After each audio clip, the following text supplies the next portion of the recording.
নমস্কার, রাধারানী হেসেলে আবারও সবাইকে স্বাগত। আজকের আমি এটা কি বলুন তো? হ্যাঁ, আপনারা ঠিকই চিনেছেন।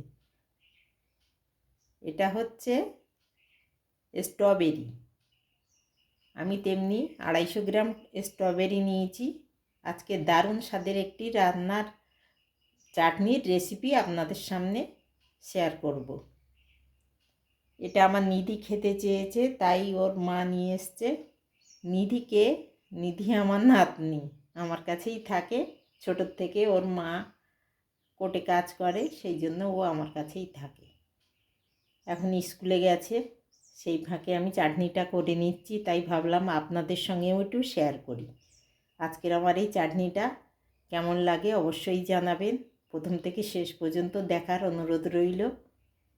চাটনি আপনারাও করেছেন, খান, সবই জানি, তবু এক একজনের রান্নার কোয়ালিটি এক এক রকম হয়। সেই জন্য ভাবলাম আমার চাটনিটা আমি কিভাবে করি সেটা আপনাদের সামনে একটু শেয়ার করি।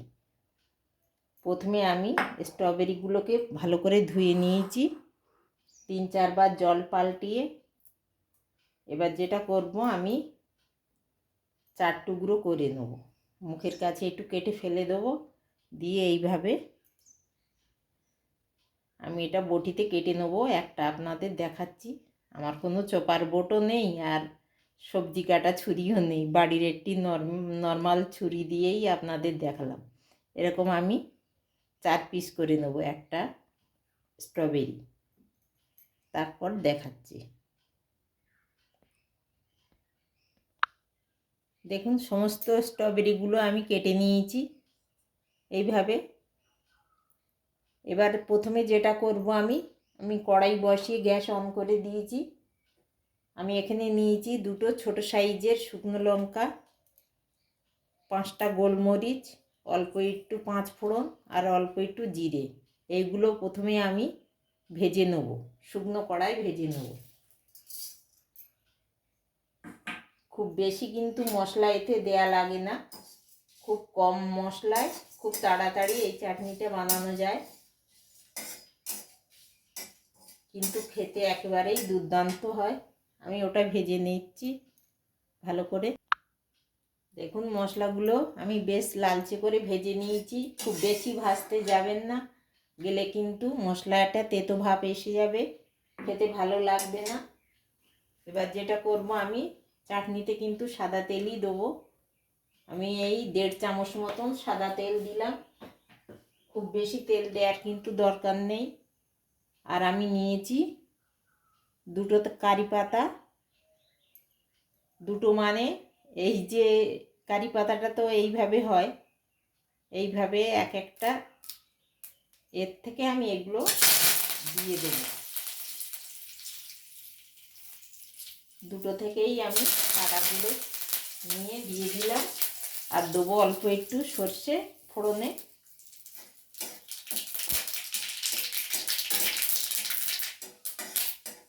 বেশ ভাজা হয়ে গেছে কারি পাতা আর সর্ষে। এবার আমি স্ট্রবেরিগুলো দিয়ে দেবো।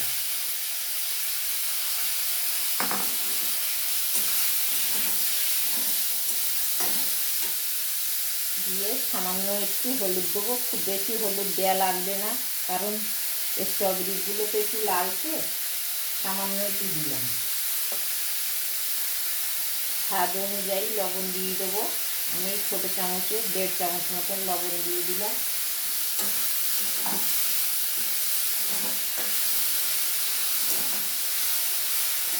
দিয়ে আমি একটু কম আঁচে এটাকে ঢেকে ঢেকে একটু সেদ্ধ করে নেব।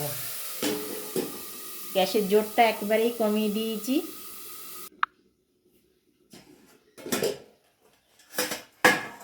দেখুন কতটা জল বেরিয়েছে।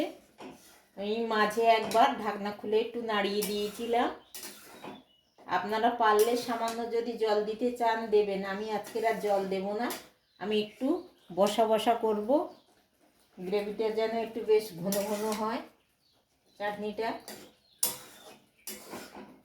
কারি পাতা দেওয়ার জন্য কিন্তু সুন্দর একটা সেন্ট বেরিয়েছে, যাতে চাটনির স্বাদটা কিন্তু খুব সুন্দর লাগবে।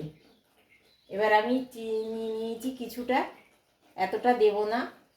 আপনারা যদি বেশি মিষ্টি পছন্দ করেন, যে যেমন পছন্দ করেন তেমনি দেবেন।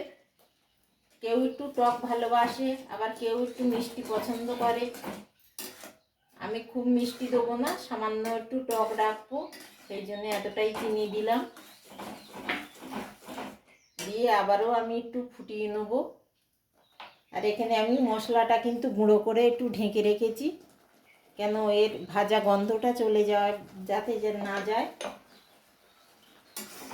নামিয়ে তারপরে আমি ভাজা মশলাটা দেবো, এখন দেবো না। যতক্ষণ না চিনিটা বেশ ভালোভাবে মেল হয়ে যাচ্ছে ততক্ষণ আমি একটু ফুটিয়ে নেব।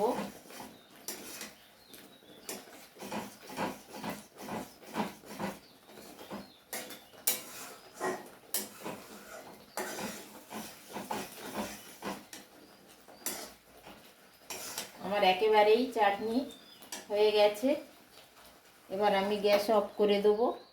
একটা আলাদা পাত্রে ঢেলে কিছুক্ষণের জন্য আমি ঠান্ডা করতে দেবো, তারপর আসছি।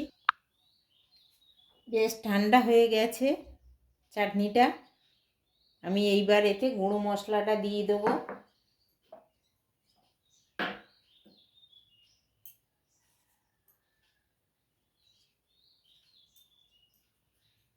আর দেবো অল্প একটু লেবুর রস। আপনারা লেবুটা দিতেও পারেন, নাও পারেন, কোনো ব্যাপার না। আমার যেন চাটনিতে একটু লেবুর রস দিলে বেশ ভালো লাগে, সেই জন্য দিলাম। আর গরমে যেন লেবুর রস দিতে যাবেন না, বেশ ঠান্ডা করে তারপরে লেবুর রসটা দেবেন। এবার আমি একটু নাড়িয়ে দেবো। দেখেছেন কালারটা শুধু কেমন সুন্দর, স্ট্রবেরির কালারটার জন্য আমার ভীষণই ভালো লাগে। শেষ পর্যন্ত দেখার জন্য ধন্যবাদ। সবাই ভালো থাকুন, সুস্থ থাকুন। দেখা হবে আবার অন্য কোনো ব্লগে। আর এই চাটনিটা আমার আজকের কেমন লাগলো অবশ্যই জানাবেন।